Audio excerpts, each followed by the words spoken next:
আজকে আমরা যাচ্ছি স্বামী বিবেকানন্দ রক মেমোরিয়াল, যেটা কিনা কন্যাকুমারীতে অবস্থিত। এখানে যাওয়ার জন্য প্রথমে ৭৫ টাকা দিয়ে টিকিট কাটতে হয়। তারপর লঞ্চের জন্য লাইন ধরে লঞ্চে করে সেই দ্বীপটিতে যাওয়া হয়। এই দ্বীপটিতে স্বামী বিবেকানন্দ কোনো এক সময় এসে ধ্যান করেছিল। তার পরবর্তীকালে দ্বীপটি খুবই বিখ্যাত হয়ে যায়। এখন এই দ্বীপটিতে কয়েক হাজার লোক প্রতিদিন এখানে ঘুরতে আসে এবং ভেতরে ঢোকার জন্য ৩০ টাকা দিয়ে আবার নতুন করে টিকিট কাটতে হয়। চলো দেখে নিই ভেতরের পরিবেশটা কেমন। এখানে আমি আর আমার পুরো টিম রয়েছে।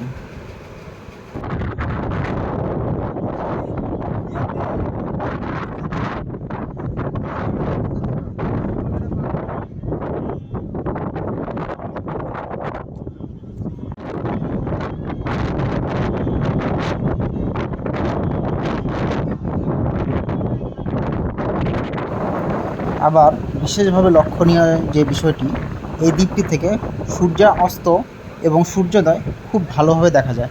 এখানে সানরাইজ ক্যালেন্ডারও রয়েছে, যেটা অনেক পুরনো আগেকার দিনের লোক বানিয়েছিল। আমাদের ঘোরা শেষ হলে আবার আমরা ফেরির মাধ্যমে ওপাশে চলে যাই।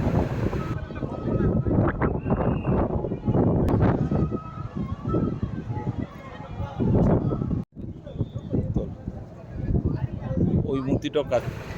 ওপারে গিয়ে আমরা ময়ূর এবং নতুন এক ধরনের আম দেখতে পাই, যার নাম কোট্টম আম।